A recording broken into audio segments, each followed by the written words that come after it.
Hey everybody, I'm Randell and welcome back to my channel for another update in the Reclaimed Container Workshop.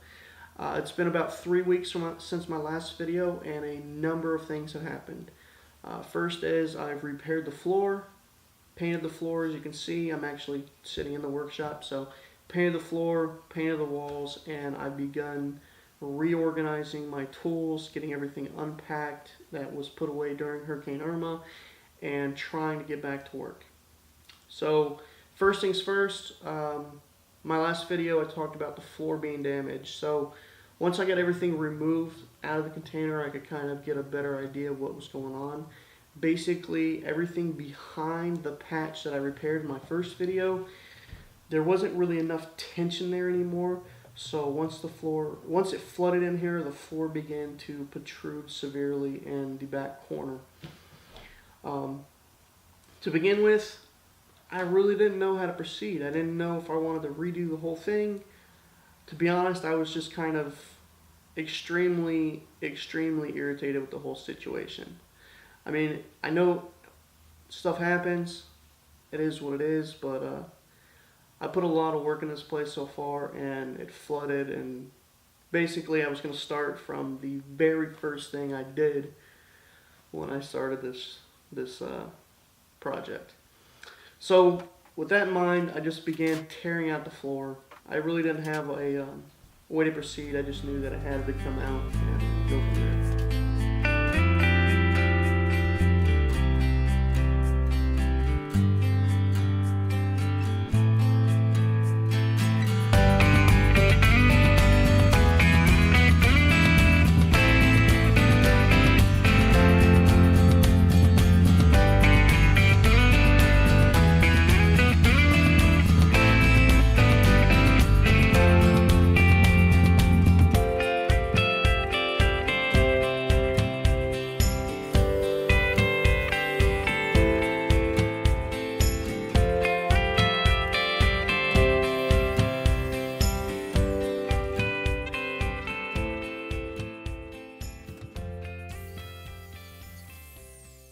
Basically what I came up with was, instead of tearing out the entire floor, including what I repaired, I left what I repaired.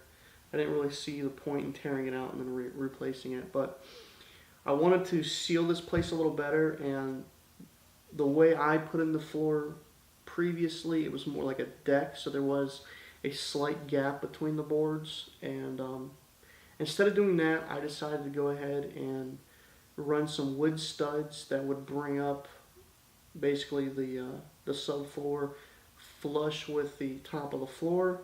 So I ran some 2x4 studs from the back of the container to the patch I repaired, and then in a few other spots that were damaged. Once that was down, I went ahead and just laid plywood over top, screwed that down into the studs.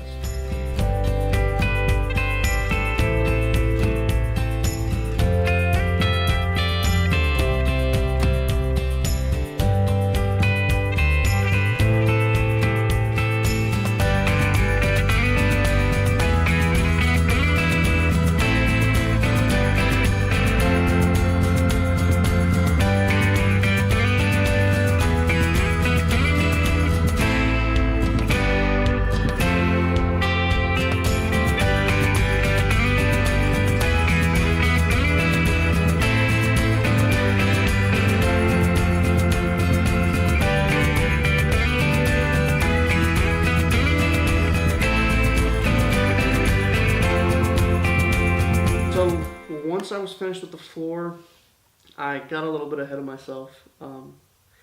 Originally I was going to paint the walls white to kind of brighten the place up for lighting, and then I was going to leave the floor alone because it was just a standard, wood that was in here. But the door, I wanted to do something a little bit different. I wanted to kind of make it unique to me, so I wanted to either paint it a bright color, do some kind of graphics or art or graffiti art or something on the back of the door. Once I got the floor down, I realized that I was laying down plywood, and I was going to have plywood walls, and I had no paint in here, and I'm just looking at this container, and it's just yellow pine plywood as far as the eye can see. And I just couldn't do it. I couldn't do it. I had to do something. So I figured that laying down plywood, I need to put something over top of it just to protect a little bit. God forbid I get any kind of flooding. Should be fine with that now, but if it gets wet in here or I spill something or I do something, I want to have some kind of protection. So I decided to paint the floor, and I was just going to paint it some oddball color, and I figured that instead of doing something unique only on the door, I would do something unique on the floor, make this place a little bit just unique to me. So I decided to go with purple, and I couldn't be happier. I think it looks great. The purple and white, it just, to me, it looks good. I mean, you let me know what you think, but yeah. So I ran down to the hardware store, picked up some purple paint, painted the floor in a rush. This is before I did the walls, by the way. So painted the floor in the rush. Immediately fell in love with it as soon as I opened the can. In fact, it took me all of 30 seconds to pick the color. I grabbed the color, and as soon as I opened the can, I was just, that was it, man. So I rolled it out on the floor. Once I got finished, I realized that I probably should have painted the walls first, but I was just way too excited.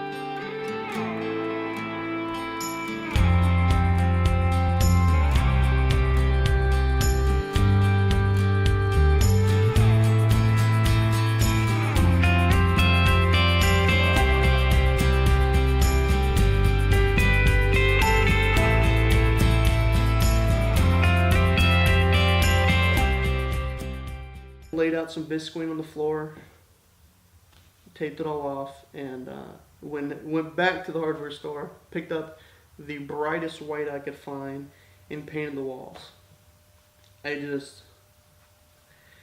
painted the walls, did 2 coats on the walls, and when I finally got it dry enough to remove the visqueen and see the purple with the white, I just absolutely fell in love.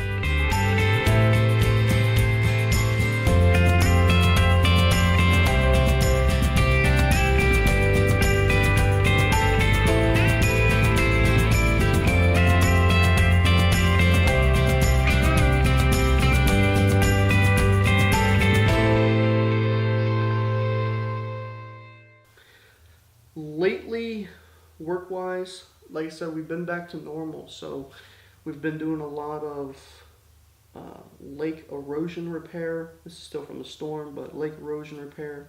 Been doing a lot of pool work, getting caught up on all the jobs that kind of got on the back burner from the hurricane and everything that was started before the hurricane, just kind of get caught up on all that.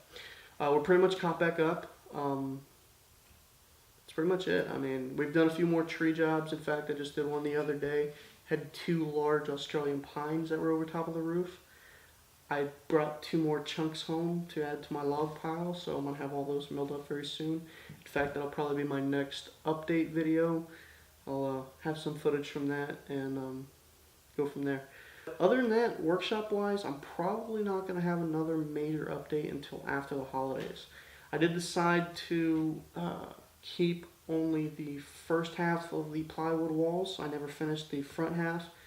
That was my next step, basically, before the floor had to be repaired. Some Christmas orders that I've accepted, so I'm going to get caught up on those, get those finished. I'll probably put out a video on those. I'm not sure if I'm going to do an in-depth process video or more of just update kind of thing.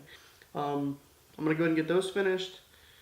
After the holidays, I'll get back to the workshop, but it'll probably be more storage, clamp racks, workbenches, that sort of thing, until I do the next major update. The next thing will probably be the rest of the walls. I'm not sure if I'm going to do plywood on the ceiling yet or not. Either way, I've got some lighting to put in. I will be running power in the future. I'm going to go ahead and put in the breaker box and run a number of power outlets, stuff like that. I'm not sure when that'll be. I think for now I'm going to continue to work off of extension cord and just do what I can with that until I can get everything situated and hooked up. Alright, so that's pretty much it for me, guys. Got a lot done. I'm very, very happy with the way it turned out. I couldn't I couldn't have envisioned it better myself. I'm in love with the floor. I think it just makes it pop. It's definitely unique to me. You see it in the video, and if you follow me, you're definitely going to know whose workshop it is. So I'm very excited. I'm doing something a little bit different, clearly, the formatting and the way I've been doing the videos. I've been doing more of a vlog style versus a actual step-by-step process. I think this works out better, but in all actuality, you guys are the audience, so if you're watching this, comment below and let me know what you think. Oh, one last thing. I do have a giveaway going on right now. Today is the 23rd when I'm recording this. It's actually Thanksgiving. If I get this up in time, I have a giveaway ending this coming Sunday, which is the 26th. I did a 6K giveaway for my Instagram followers. It's nothing sponsored. I just went out and picked up a few things that I think everybody could use in their shop. But yeah, I'm gonna leave a description. I'm gonna leave a link in the description below. If I get it up in time, go enter. I mean, win some free stuff. Just click the link and check it out, and good luck.